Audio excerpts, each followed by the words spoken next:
तर टॉप 1चं जे महाराष्ट्रामधलं जे जीएमसी कॉलेज आहे केईएम बॉम्बेचं, त्यामध्ये आपल्या 2 वर्ष अगोदरच्या बॅचमधून JSMच्या 2 वर्ष अगोदरच्या बॅचमधून आदित्य कलोडे याचं सिलेक्शन झालं. आणि फक्त सिलेक्शनच झालं नाही तर ते मला सांगताना आनंद होईल की फर्स्ट इयर पण त्यांनी खूप चांगल्या 65+ घेऊन पास केलं आणि सेकंड इयर सुद्धा आता पास केलंय.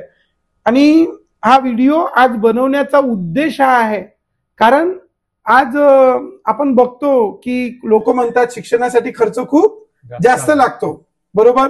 तर आज लाईव्ह आपण डॉक्टर आदित्य कलोडे जे आता केईएम बॉम्बेमध्ये शिकत आहे, मुंबईमध्ये शिकत आहे, कॉलेजमध्ये शिकत आहे, आज त्यांच्याच मुखातून आपण ऐकू की आपल्याला खरंच ऍक्च्युअल मध्ये किती फीज लागते. तर काय फीज असते एका वर्षाची? फर्स्ट इयरची किती होती? फर्स्ट इयरची 7,000 होती. 7,000 रुपये. सेकंड इयरची 6,000. 6,000 रुपये. हे एका महिन्याची फी होती की पूर्ण एका वर्षाची फी होती? एका वर्षाची. तर एका वर्षाची फी आहे 7,000 रुपये, ठीक आहे, केईएम मध्ये.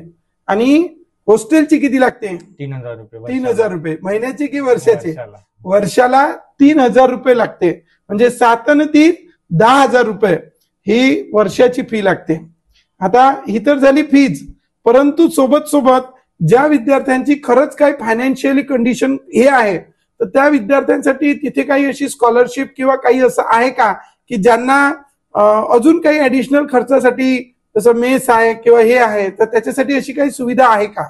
हो, जे अल्युमिनाय स्कॉलरशिप असते यांच्यासाठी, ज्यांचं इन्कम 6 लाखाच्या खाली असतात. 6 लाखाच्या खाली असते. त्यांचे इंटरव्ह्यू आणि एक्झाम होतात. त्यांना सिलेक्ट करतात ते मुलं काही.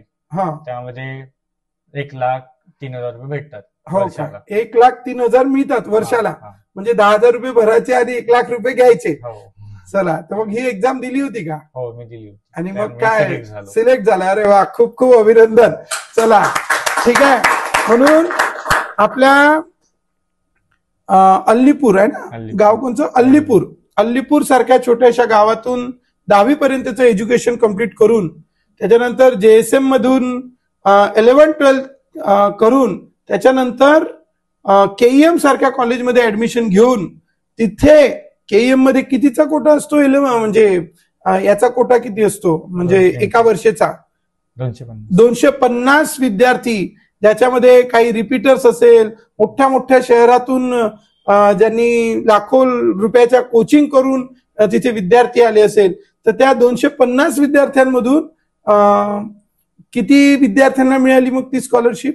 7 लोकांना मिळाली. तर त्या 7 लोकांमध्ये आपला आदित्य, आता ते डॉक्टर आदित्य झाले आहे, तर त्यांना ती स्कॉलरशिप मिळाली. त्याबद्दल पुन्हा एकदा अभिनंदन.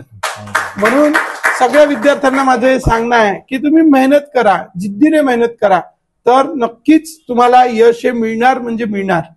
तर म्हणून आपण जे म्हणतो ना की शिक्षणाला खूप खर्च लागतो, तर हे आपण ऐकू शकता जे प्रॅक्टिकली त्या गोष्टी अनुभव करताय, ठीक आहे.